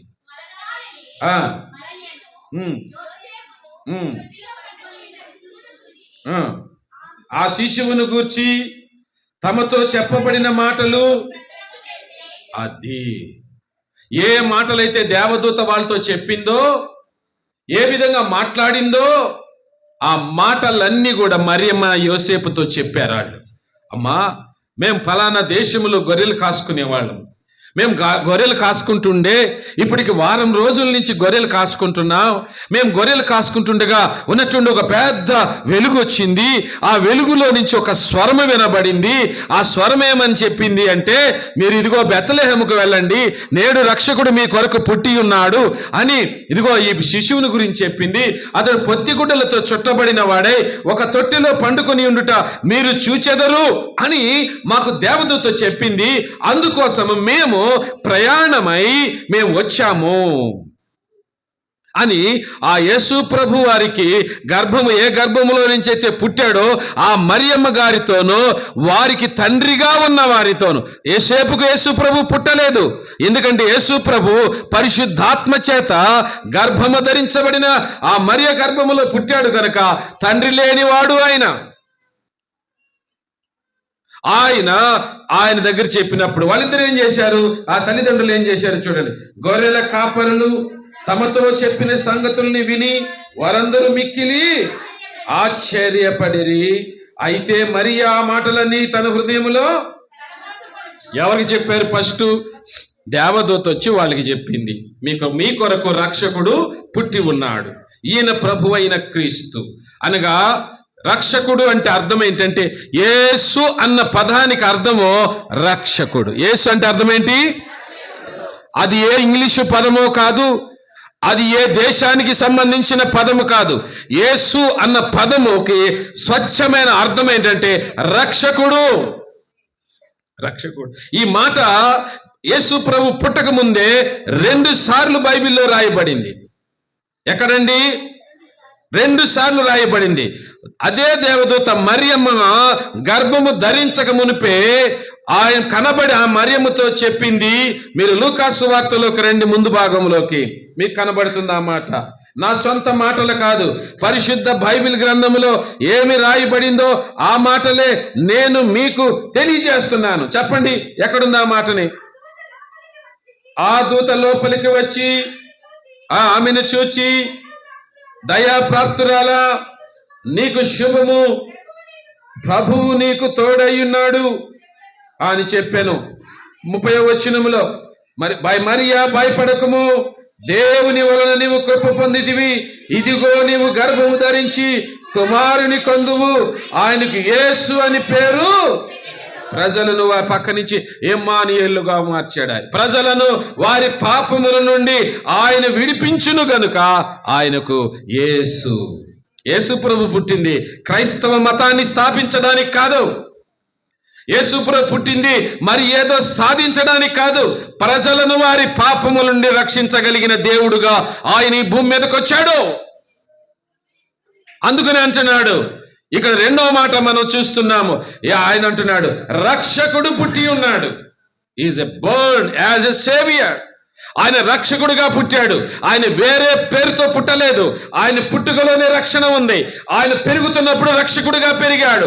ఆయన మరణించినప్పుడు రక్షకుడుగా మరణించాడు. ఆయన తిరిగి లేచినప్పుడు కూడా రక్షకుడుగా ఆయన తిరిగి లేచాడు. సిలువలో దొంగను రక్షించినప్పుడు రక్షకుడు అయ్యాడు. మరణాన్ని జయించినప్పుడు, అపవాదిని ఓడించినప్పుడు, పాపాన్ని ఓడించినప్పుడు, పాపము నుండి మనల్ని విడిపించే రక్షకుడయ్యాడు ఆయన. ఆయన ఊరికే పేరు పెట్టుకొని రాలేదు. ఆయన ఏ రక్షణ కొరకైతే భూమి మీదకి వచ్చాడో ఆ రక్షణను ఆయన నెరవేర్చాడు. కనుక యేసు ప్రభువు నమ్మిన వారికి ఆయన రక్షణ దయచేస్తూ ఉన్నాడు. యేసు ప్రభువును తన హృదయంలో చేర్చుకున్న వారికి ఆయన రక్షణ దయచేస్తూ ఉన్నాడు. వారి పాపములను క్షమిస్తున్నాడు. మరణ భయం నుండి వారిని విడిపిస్తున్నాడు. అందుకనే రక్షకుడు ఈ భూమి మీద పుట్టాడు. ఈ క్రిస్మస్ సెలబ్రేషన్స్ ఎందుకో తెలిసిన, రక్షకుడా మా కోసం ఈ భూమి మీద పుట్టి మమ్మల్ని రక్షించినందుకు నీకు వందనాలని చెప్పేటువంటి ఒకే ఒక కృతజ్ఞత ఆరాధన, క్రిస్మస్ ఆరాధన. ఇక్కడ ఈ గొర్రెల కాపరులు ఏం చేశారు? ఇంకో మాట కూడా చూద్దామండి ప్రియులారా. అంతటా ఆ గొర్రెల కాపరులు తమతో చెప్పబడినట్టుగా, బాగా నిదానంగా చదవాలి. తమతో చెప్పబడినట్టుగా తాము విన్న వాటిని ఏం విన్నారు? ఎవరు చెప్తే విన్నారు? కన్న వాటినంటే ఏం చూశారు? ఏదైతే చెప్పబడింది విన్నారో దాన్నే కళ్ళారా, గట్టిగా చెప్పాలి, ఏది విన్నారో. దూత చెప్పింది, దో మీ కొరకు రక్షకుడు పుట్టి ఉన్నాడు అని అన్నదే, పలానా ఊరిలో పుట్టినాడు అన్నదే, మీరు వెళ్ళి చూడండి అన్నదే. ఆ మాట ఇక్కడ నెరవేరిందిగా. ఆ రక్షకుడిని చూశారుగా. ఏమండి ప్రియులారా, ఇప్పుడు ఏదైతే విన్నారో, ఏదైతే చూశారో దాన్ని మనసులోనే పెట్టుకుని అట్టేపు ఇంట్లోకి పోయి నిద్రపోయారు కదా. బాగా చదవాలి ఆ వాక్యాన్ని. అంతటా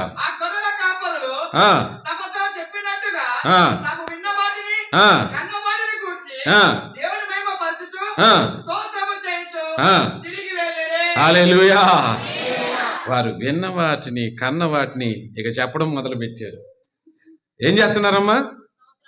ఏమ్మా ఈరోజు భలే ఉండవే మనిషి, మొన్నటి వరకు బాగాలేదే, నువ్వా నల్లగా అయిపోయినావే, ఇప్పుడేం భలే ఉండవే అంటే, ఏమోలే అమ్మా అంటారే కానీ యేసు ప్రభువు నన్ను బాగు చేశాడని చెప్పరు.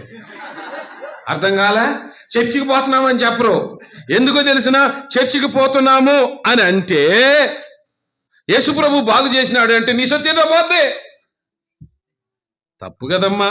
యేసయ్య నీ జీవితంలో చేసిన వాటిని, నీతో చెప్పిన వాటిని, విన్న వాటిని, కన్న వాటిని నువ్వేం చేయాలంటే అనేకులకు ప్రచురము చేసి దేవుని మహిమపరచాలి.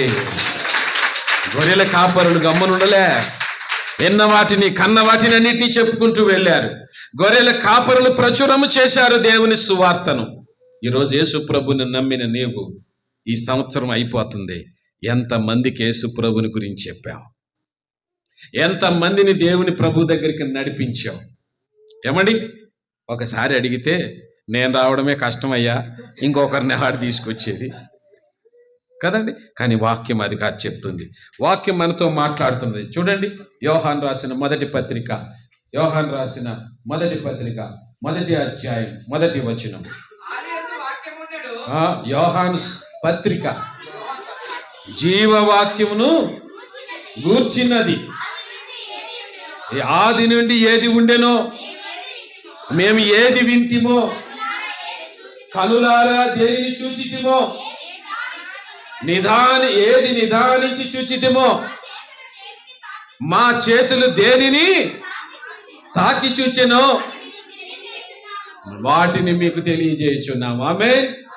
నువ్వు విన్న వాటిని, కన్న వాటిని, అనుభవించిన వాటిని అందరికీ తెలియజేయాలి. యోహాను పత్రిక 1వ అధ్యాయం 1వ వచనంలో యోహాను గారు రాస్తున్నాడు, అయ్యా మేము ఏదైతే విన్నామో దేవుని సేవకుల ద్వారా, మేము ఏదైతే చూచామో అద్భుత కార్యములు ఏదైతే మా చేతులు పట్టుకున్నాయో, అయ్యా మా దీన స్థితిలో, మా పడిపోయిన స్థితిలో, మమ్మల్ని లేవనేసినటువంటి స్థితిలో మమ్మల్ని లేపిన దేవుణ్ణి మేము చూసి అనుభవించామో వాటిని మేము మీకు చెప్పకుండా ఉండలేమయ్యా, వాటిని మేము ప్రచురం చేస్తాం, వాటిని మీకు చెప్తాం మేము అంటున్నాడు. దేవుని బిడ్డలముగా ఈ క్రిస్మస్ రోజున నువ్వు దేన్ని అనుభవిస్తున్నావో దాని గురించి నువ్వు ప్రకటించాలి, నువ్వు చెప్పాలి. You have to bring the souls. నీ బాధ్యత.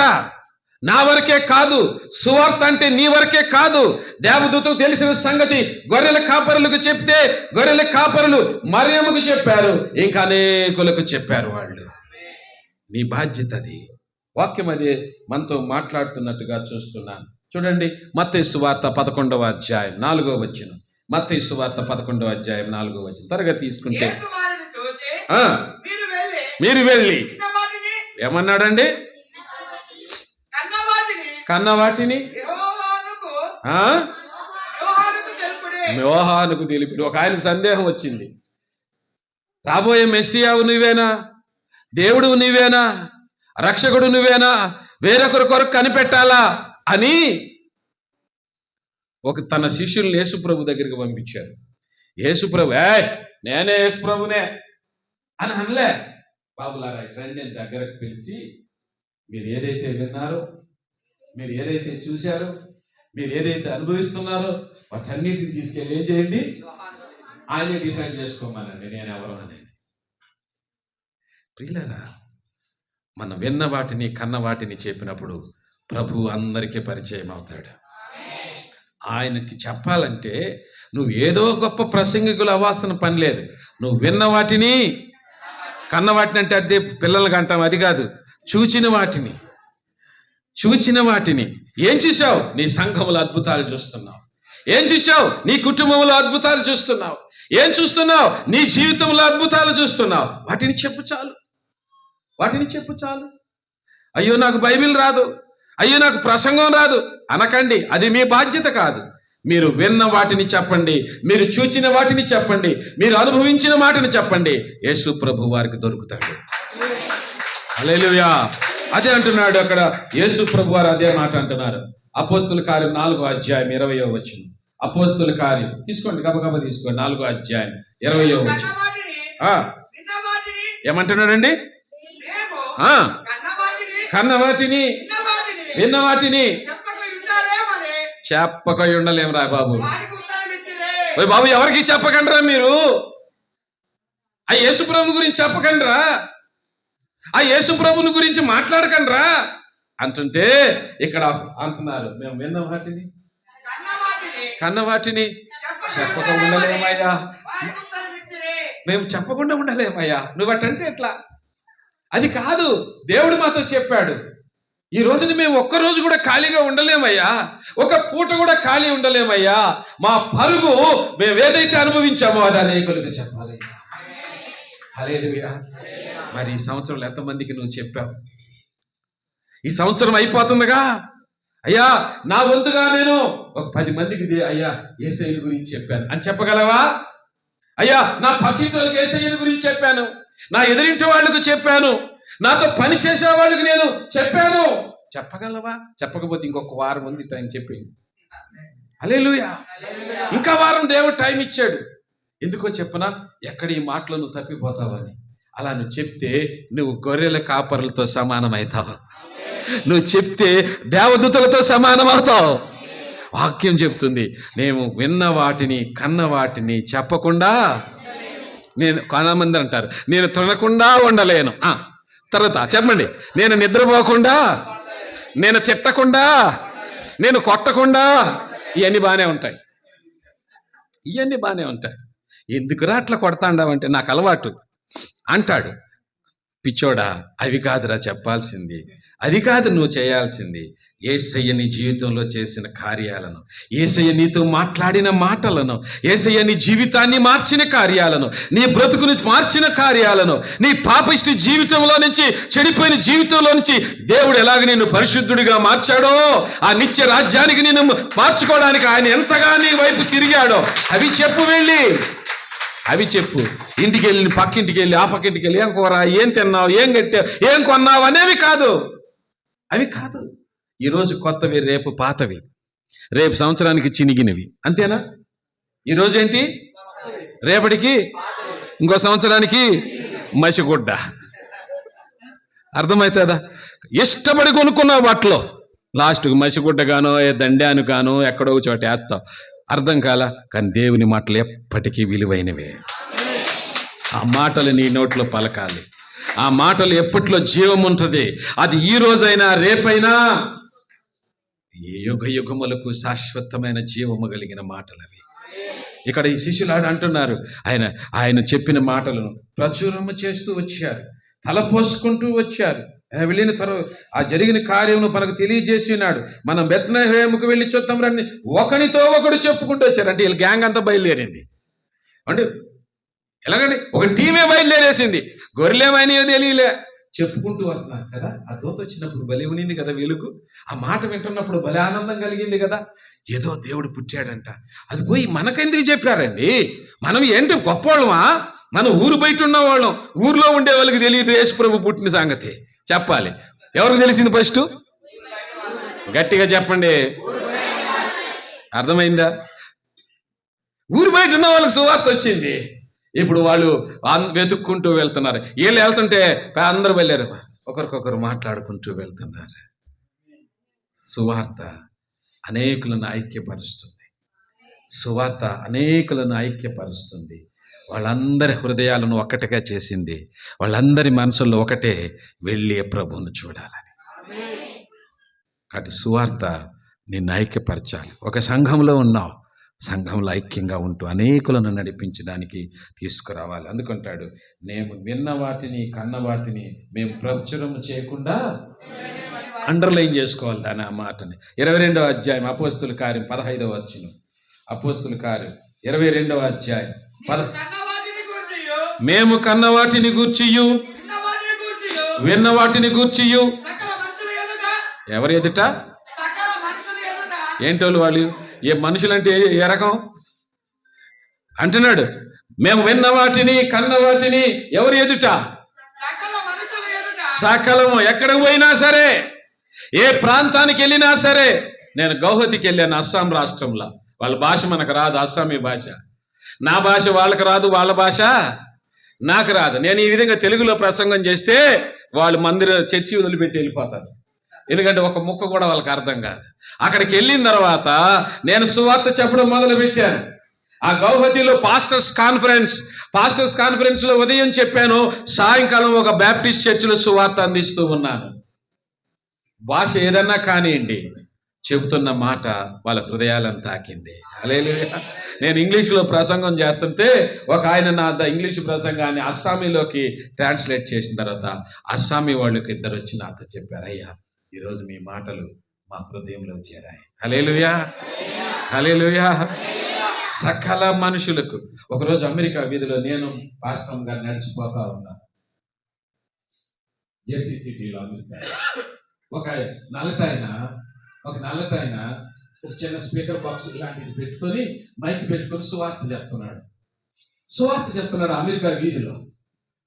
అదే మన దేశంలో అంటే సువార్త కాకపోతే ఈ అమెరికాలో కూడా సువార్త చెప్తున్నాడే అని మేము ఇద్దరం నిలబడ్డాం. సుమారుగా రాత్రి సాయంత్రం 6:30, ఫుల్ చలి అమెరికాకి, మీకు తెలుసు కదా, ఫుల్గా చలి. మేమిద్దరం నిలబడిన తర్వాత ఆ సువార్త చెప్పిన తర్వాత నేను చెప్పాను, అయితే అయ్యా ఈ ప్రాంతంలో అంతా చాలా మంది ఇండియన్స్ ఉన్నారు, వాళ్ళ లాంగ్వేజెస్ నాకు తెలుసు. నువ్వు నాకు మైక్ ఇస్తే నేనేం చేస్తాను, వాళ్ళకి సువార్త చెప్తాను అన్నాను. ఆయన అన్నాడు, అవునా, అయితే ఇదిగో మైక్ అన్న చేతికి ఇచ్చేశాడు. హల్లెలూయా. ఇక చూడండి, నేను ఫస్ట్ తెలుగులో మాట్లాడాను. ఎక్కడ? అమెరికా వీధిలో తెలుగులో మాట్లాడేసరికి ఈ తెలుగు వాళ్ళు ఎక్కడెక్కడ ఉన్నారో హోటల్లో, అంగిళ్ళు అందరూ బయటకు వచ్చేసారు. వీడెవడు వీడు ఎవడే మేము అమెరికా వచ్చినా కూడా ఎవడెవడు వీడు వదిలి పెట్టకుండా వచ్చి ఇక్కడే చేస్తున్నాడు అని ఆ షాపుల నుంచి వచ్చి పైకి వచ్చి చూస్తున్నారు. అలా తొంగి ఏదో బావుడి పిల్లలు చూస్తాయి చూసారా, ఇంట్లో నుంచి లోపలికి వెళ్దామా బయటికి వెళ్దామా అన్నట్టుగా ఈ పిల్లల్లాగా తలకాయలు పెట్టి చూస్తున్నారు. అప్పుడు అన్నాను, ఓ తలకాయలు పెట్టి చూస్తున్న వాళ్ళారా రండి మీకోసమే సువార్త. వీడు సరిగ్గా సరిపోయినాడు. 15 నిమిషాలు దేవుని సువార్తను వాళ్ళకి అందించారు. ఇంటికి వచ్చినాక నాకు ఆనందం వేసింది. హల్లెలూయా. అమెరికా చూడడానికి కాకుండా ఇక్కడ కూడా వచ్చి ఏం చేయగలిగాం మనము? ఇక్కడ కూడా దేవుడు నాకు పని ఇచ్చాడే. ఆదివారం చర్చిల్లో ప్రసంగాలు చేశాను, బైబిల్ స్టడీస్ లో వాక్యం చెప్పాను, కానీ వీధిలో కూడా సువార్త చెప్పడానికి దేవుడి సహాయం నాకు చేశాడు. వదిలిపెట్టావా? నేను అమెరికాకి వెళ్ళాను కాబట్టి నేను అమెరికాలో సువార్త చెప్పను అనలే. అవకాశం వచ్చింది, సువార్త చెప్పినాను అమెరికాలో కూడా. దేవుడే విన్న వాళ్ళలో ఎప్పుడో ఒకసారి కొంతమందిని రక్షించును గాక. విన్న వాటిని కన్న వాటిని ఏం చేయాలంట? సకల జనులే కా దగ్గర. ఓ దేవుని బిడ్డలారా, దేవుడు నీకు ఇచ్చినటువంటి ఈ గొప్ప సహవాసం, ఈ గొప్ప రక్షణ, దేవదూతలు మాట్లాడినట్టుగా, గొర్రెల కాపరులు పంచుకున్నట్టుగా మనం కూడా అనేకులకు ఈ రక్షణ సువార్తను అందించాలి. అప్పుడు నిజమైన క్రిస్మస్ నీ హృదయంలో కనబడుతుంది. కొత్త బట్టల్లో లేని క్రిస్మస్, పిండి వంటల్లో లేని క్రిస్మస్, నిజంగా ఒకరికి సువార్త చెప్పినప్పుడు అది నిజమైన క్రిస్మస్గా దేవుడు నీ జీవితంలో మారుస్తాడు. హల్లెలూయా. ఎప్పుడో చెప్పినటువంటి క్రిస్మస్ ఈరోజు ఫలిస్తుంది. కీర్తన గ్రంథం 66వ అధ్యాయం 16వ వచనం. కీర్తన గ్రంథం 66:16.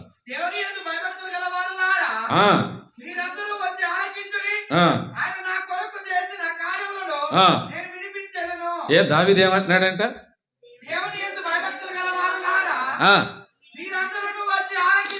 అంతే, ఆయన అందరిని ఏం చేస్తున్నాడు? పోగు చేస్తున్నాడు. ఏమంటున్నాడు? అందరిని పోగు చేస్తున్నాడు. రే, నేనేమేమి తిన్నానో, నేనేమేమి కొనుక్కున్నానో, నేనేమేమి చేశానో అవన్నీ చెప్తాను రండిరా అన్నాడా? నా జీవితంలో నా దేవుడు ఏ కార్యాలు చేశాడో, నా బ్రతుకుని ఎలా మార్చాడో, నా బ్రతుకు జీవితంలో నేను ఎలాంటి మేలులు నా దేవుని దగ్గర నుంచి పొందుకున్నానో అవన్నీ మీకు చెప్తాను రండి. మనం అవి చెప్పం, అవి తప్ప ఇంకన్నీ చెప్తాం. అవునే, నీ బాధలు చెప్తావు, నీ కష్టాలు చెప్తావు, నీకు అప్పులు చెప్తావు, అవునే నీ తిట్లు చెప్తావు. కానీ దావీదు తన అనుభవంలో మాట్లాడుతున్నాడు. రండి ఆయన భక్తులారా, రండి, నా జీవితంలో నా దేవుడు ఎలాంటి గొప్ప కార్యాలు చేశాడో, అద్భుత కార్యాలు చేశాడో, మేలైన కార్యాలు చేశాడో నేను మీకు చెప్తాను రండి. ఎవరండి అయినా చెప్పే ఆయన? ఎవరిని పిలుస్తున్నాడండి? ఆ పక్క ఊర్లో రాజుని, ఈ పక్క ఊర్లో రాజుని పిలుస్తున్నాడా? ప్రజల్ని పిలుస్తున్నాడు. ఒక రాజు దేవుని మాటలు చెప్పటానికి తన రాజరికాన్ని నుంచి కిందకు దిగి ఒక సామాన్యమైన వ్యక్తిగా మారిపోయి చెప్తున్నాడు, రండి ప్రజలారా, నా జీవితంలో దేవుడు చేసిన వాటిని మీకు చెప్తాను. ఏ రాజునో ఆ రాజునో ఈ రాజునో పిలిచి చెప్పడం లేదు, ప్రజలకు చెప్తుంటున్నాడు. నీ స్థితి ఏదైనా సరే సువార్త విషయంలో నిన్ను నీవు తగ్గించుకుంటే దేవుడు నిన్ను వాడుకుంటాడు. నీవు తగ్గించుకుంటే దేవుని సువార్త నీ ద్వారా అందించబడుతుంది అని వాక్యం సెలవిస్తుంది. 71వ అధ్యాయం తీసుకోండి. 71వ అధ్యాయం 15వ వచనం. 71వ అధ్యాయం 15వ వచనం. నీ రక్షణను, నీతిని, నీ రక్షణను ఎప్పుడంట చెప్పండి.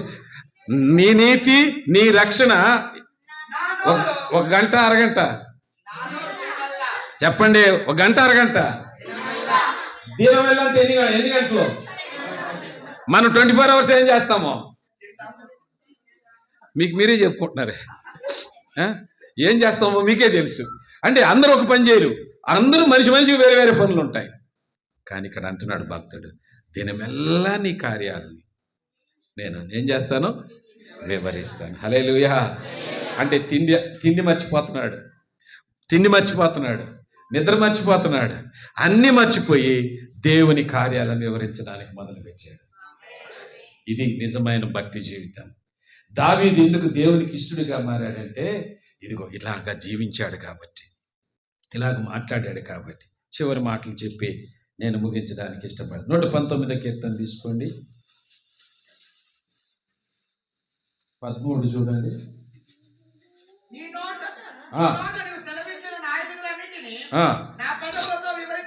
నా పెదవులతో వివరించను. నువ్వు నాకు సెలవిచ్చిన మాటలన్నిటినీ నేనేం చేస్తాను?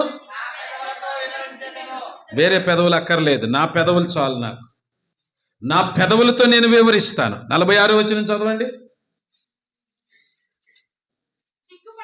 సిగ్గుపడక రాజుల ఎదుట నీ శాసనములు గూర్చి. హల్లెలూయా. ఈ క్రిస్మస్ మనకేం నేర్పించిందంటే మనము సిగ్గుపడక ఎవరి దగ్గరైనా నా దేవుని గురించి ప్రకటిస్తాం. హల్లెలూయా. ఈ క్రిస్మస్ అయిపోయింది, ఆల్రెడీ గొల్లలు చెప్పేశారు, దేవదూతలు చెప్పేశారు. ఈ బాధ్యతను ఇప్పుడు దేవుడు ఎవరికి అప్పగించాడు? ఎవరికి అప్పగించాడు? ఈ గ్రామంలో సువార్త అందించాల్సిన బాధ్యత ఎవరికి అప్పగించాడు? ఈ పక్కన పల్లెలకు సువార్త అందించాల్సిన బాధ్యత ఎవరికి అప్పగించాడు? ఎస్, సిగ్గుపడక దినమెల్లా ఆయన గురించి ప్రకటించాలి. అది నిజమైన క్రిస్మస్, అది నిజమైన క్రిస్మస్. అప్పుడు ఈ మందిరము క్రిస్మస్ యొక్క తొట్టిగా మారిపోతుంది. ఇక్కడ ఎందుకంటే యేసు ప్రభు ఉంటాడు కనుక, యేసు ప్రభు పవళిస్తాడు కనుక మీ సువార్త ద్వారా గొర్రెల కాపరులు వస్తారు. మీ సువార్త ద్వారా బెత్లెహేము పట్టణమంతా ఆ యొక్క పశువుల తొట్టి దగ్గరికి వచ్చేస్తారు. ప్రార్థన చేసుకుందామా? ఒకసారి కళ్ళు మూసుకొని మోకరించి, దేవా నన్ను వాడుకో, ఈ క్రిస్మస్ రోజున నన్ను కూడా ఒక దావీదులాగా వాడుకో, ఈ క్రిస్మస్ రోజున ఒక దేవదూత వలె నన్ను వాడుకో, ఈ క్రిస్మస్ రోజున గొర్రెల కాపరుల వలె నన్ను వాడుకో అని దేవుణ్ణి అడగండి. ఈ సంవత్సరం దేవుడు నిన్ను వాడతాడు. ఈ సంవత్సరం అంతా నువ్వు వివరించలేదా? నువ్వు కన్న వాటిని విన్న వాటిని చెప్పకుండా ఎప్పుడు నీ సొంత పనులు, నీ సొంత ఆరాటము, నీ సొంత ఖర్చులు, నీ సొంత బాధలతో ఉండి దేవుని సువార్తకు దూరం అయిపోయావా? ఈ రాత్రి నా దేవుడు నీకు ఒక అవకాశం ఇస్తున్నాడు. ఒక్కసారి సువార్తను దేవుని కొరకు నువ్వు ఇతరులకు అందిస్తే ఈ సంఘం నిండిపోవాలా? ఈ మందిరం నిండిపోవాలా? ఈ వార్షికోత్సవం రోజు ఈ మందిరము సరిపోవాలి. నెక్స్ట్ ఇయర్ ఈ టయానికి, ఈ మనిషి ఈ టయానికి మీరు సువార్త చెప్పారో లేదో నేను తెలుసుకుంటాను. నిజంగా మీరు సువార్త పని చేస్తే ఈ మందిరం చాలకపోవచ్చు. అదే గుర్తు. ప్రభుని అడగండి, దేవా నన్ను వాడుకోమని. దేవుడు మిమ్మల్ని వాడుకుంటాడు. ప్రియ బిడ్డలారా, దేవుడు మిమ్మల్ని వాడుకుంటాడు, యవనస్తులను వాడుకుంటాడు, చిన్నపిల్లలను వాడుకుంటాడు, చదువు ఉన్నా లేకపోయినా దేవుడు మిమ్మల్ని వాడుకుంటాడు. ఒక క్రిస్మస్ సమాచారంగా, ఒక దూతగా దేవుడు మిమ్మల్ని మారుస్తాడు. గొర్రెల కాపరులుగా దేవుడు మిమ్మల్ని మారుస్తాడు. దేవునికి సమర్పించుకోండి. దేవుని సన్నిధిలో, దేవా నన్ను వాడుకో, మీ సువార్త చెప్పే ఆయుధముగా నన్ను వాడుకో. సమయమందు అసమయమందు మేము విన్న వాటిని కన్న వాటిని చెబుతూ నిర్లక్ష్యంగా మేము ఉండకూడదయ్యా. మేము ప్రకటించేవాళ్ళుగా మమ్మల్ని మార్చమని. You are not bosses.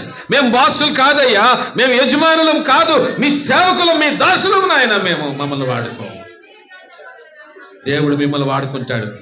అడగండి, ఈ రాత్రికాల సమయంలో మిమ్మల్ని ఒక దేవదూతలుగా దేవుడు మార్చేస్తాడు. గట్టిగా దేవుని అడగండి, ప్రార్థించండి. మీకు చదువు వచ్చినా రాకపోయినా, మీకు బైబిల్ తెలిసినా తెలియకపోయినా, దేవుడు మీ ద్వారా తన యొక్క వివరాలను, ఆయన సువార్త మీ ద్వారా అందించబడుతుంది. ఈ సంవత్సరం అంతా ఒకరినైనా దేవుని దగ్గరికి నడిపించగలవా? ఒకరినైనా నీ కుటుంబం ద్వారా ఒక్క ఆత్మనైనా దేవుని దగ్గర నడిపించగలవా? కళ్ళు మూసుకొని దేవుని సన్నిధిలో అడగండి. దేవుడు మీకు సహాయం చేస్తాడు. నడిపించడానికి అవసరమైన శక్తిని, సామర్థ్యాన్ని దేవుడు మీకు ఇస్తాడు. అదే నిజమైన క్రిస్మస్ ఆనందము. మీ కొరకు ప్రార్థన చేయబోతున్నా. నేను దేవుని కొరకు వాడబడతానన్న వారు మీ చేతిని ఎత్తి చూపియండి. అయ్యా, ఇక నుంచి నేను సువార్త చెప్తానయ్యా. నాకెప్పుడు దేవుడు అవకాశం ఇచ్చినా అయ్యా నాయనా నేను సువార్త చెప్తానయ్యా. ఈ సంవత్సరం కొన్ని విషయాలు తప్పిపోయాను. 26వ సంవత్సరంలో నిజంగా నేను ఒక మంచి సువార్థికుడిగా మారుతానయ్యా. కొంతమందికైనా నీ మాటను నేను చెప్తానయ్యా. నీ చేతులు ఎత్తి దేవునికి చూపించండి. దేవుడు మిమ్మల్ని వాడుకుంటాడు. దేవుడు మిమ్మల్ని వాడుకుంటాడు. దేవుని సువార్తలో మిమ్మల్ని వాడుకుంటాడు.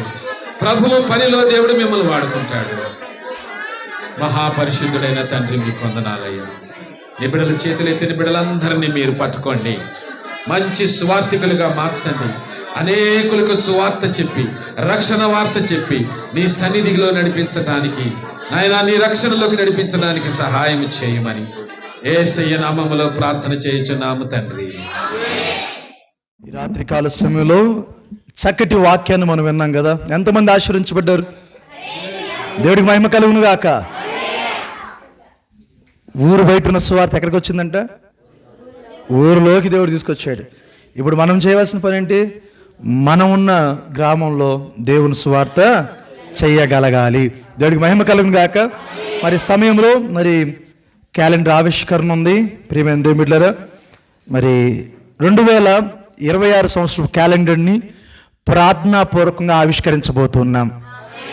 మరి సమయంలో మరి దైవ సేవకులు మరి మార్టినయ్య గారు, జాషువా గారు, అలాగే మరి ఐజక్ అన్న, మరి సుభాష్ పాస్టర్ గారు, బాబు పాస్టర్ గారు, రమేష్ పాస్టర్ గారు ముందుకు వచ్చినట్లయితే మరి ఈ క్యాలెండర్ని ఆవిష్కరించబోతుండగా మరి మార్టినయ్య గారి చేతుల మీదుగా అలాగే ఈ క్యాలెండర్ మనం ఆవిష్కరించుకుందాం.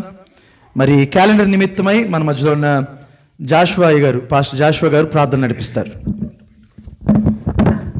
ప్రార్థన చేసుకుందాం. ప్రార్థన. స్తోత్రములు స్తోత్రములు తండ్రి, పరిశుద్ధుడా పరిశుద్ధుడా పరిశుద్ధుడా, సర్వశక్తిమంతుడా, నీకు వందనములు వందనములు నాయన.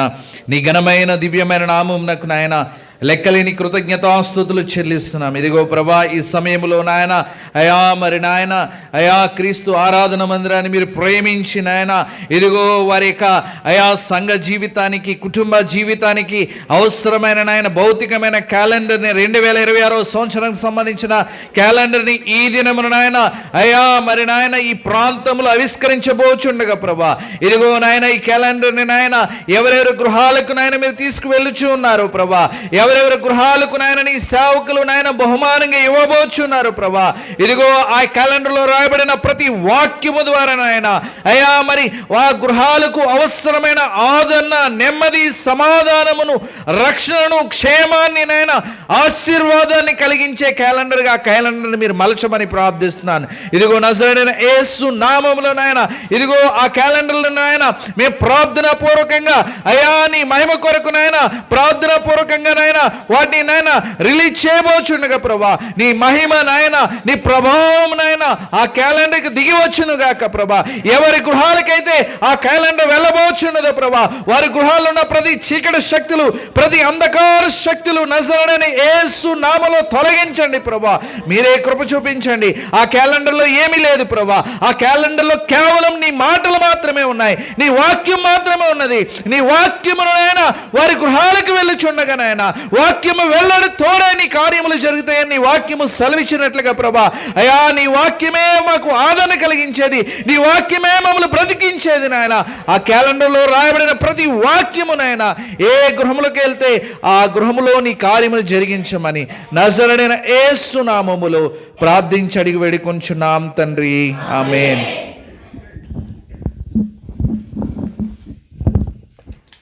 తండ్రి, కుమార, పరిశుద్ధాత్మ నామములో ఈ యొక్క క్రీస్తు ఆరాధనా మందిరాలకు సంబంధించిన దైవవాక్యాన్ని ముద్రించబడిన ఈ క్యాలెండర్ను ఆవిష్కరిస్తూ ఉన్నాం.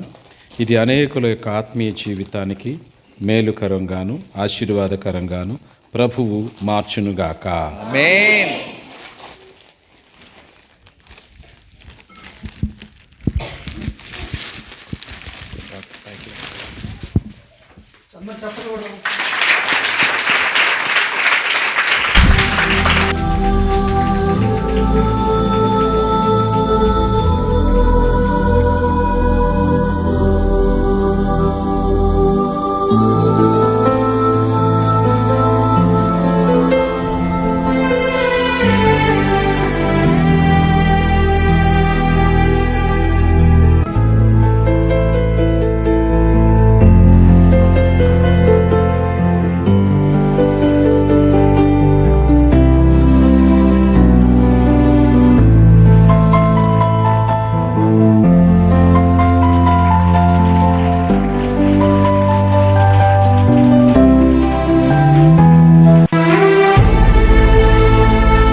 జకన్న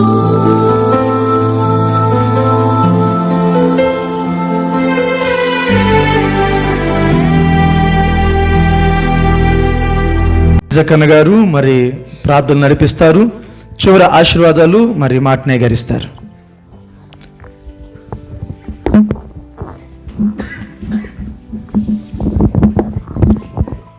ప్రార్థన చేసుకుందాం.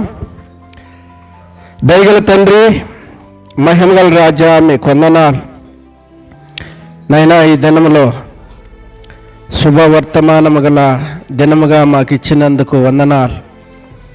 అనేకులు మీ బిడ్డలు వచ్చి మీ మాటల ద్వారా నైనా మేలు పొందే భాగ్యాన్ని, మీ సన్నిధిలో సంతోషించే భాగ్యాన్ని మీరు అనుగ్రహించినందుకు మీకు వందనాలు చెల్లిస్తుంటున్నాం.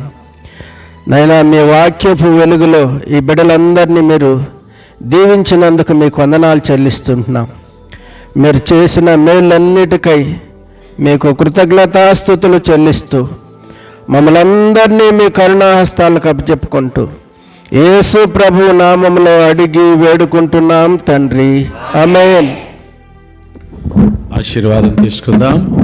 మన తండ్రి అయిన దేవుని ప్రేమ, ఆయన ప్రియకుమారుడు మన ప్రియరక్షకుడగు యేసుక్రీస్తు వారి సర్వోన్నతమైన శాశ్వత కృప, పరిశుద్ధాత్మ దేవుని తోడు, కాపుదల, భద్రత ప్రభు రాకడ వరకు నిలిచి ఉన్న మనందరితో సదాకాలము తోడి నడిపించి కాపాడునుగాక. Hallelujah. Happy happy Christmas. Merry merry Christmas. చప్పట్లు కొడుతూ చెప్పాలి. Happy happy Christmas. Merry merry Christmas. Happy happy Christmas. శబ్దం సరిపోలా. Merry merry Christmas. రైట్.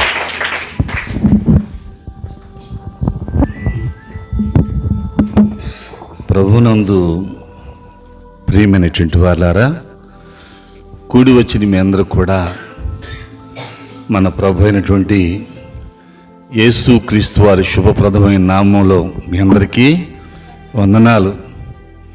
గడిచిన సంవత్సరం నుంచి దేవుడు మనందరిని కాచి కాపాడి మరొక సంవత్సరం ఆయన రెక్కల నీడలో మనం దాచుకుని ఇలాగున ఈ కార్యక్రమాన్ని జరుపుకోవటానికి ప్రభు మనకిచ్చిన భాగ్యం. మరి ఈ కార్యక్రమానికి విచ్చేసి మీ అందరికీ, మరి ముఖ్యంగా సంఘ బిడ్డలు అందరూ కూడా మరి వారి వారి మరి సమయాన్ని, వారి సామర్థ్యాన్ని, దేవుడు వారికి ఇచ్చిన సమస్తాన్ని ఈ మందిరం పునాది రాయి వేసినప్పుడు అయ్యారు ఒక మాట చెప్పారు. ఆత్మయ్య గారు, మొన్న ఒక పాప అడుగుతుంది, అన్నయ్య ఎర్రవారిపల్లి మందిరం పునాది రాయి వేసినప్పుడు చెప్పిన మాట కృపామందిరం కదా. అవునరా, రంగన్ గారి గడికి ఏం చెప్పారు అన్నయ్య అంటే, ఇది సమృద్ధి అయినటువంటి మందిరం అని చెప్పారు. మీరు నమ్మండి, ఈ మందిరం చిన్నది, కానీ ఇది ఫలాంది కావాలి అని నా నోటితో చెప్పినప్పుడు ప్రతిదీ కూడా ఇక్కడ వచ్చింది దేవుడు జరిపించాడు. ఆయన యొక్క పరసంబంధమైనటువంటి సమృద్ధితో నడిపించాడు. ఈరోజు కూడా మరి కూడి వచ్చిన మీ అందరికీ కూడా ప్రభు పేరిట వందనాలు. దేవుడు మిమ్మల్ని, మీ కుటుంబాలు, మీ బిడ్డలు నిండారుగా దీవించును గాక. వందనాలమ్మా, వందనాలు.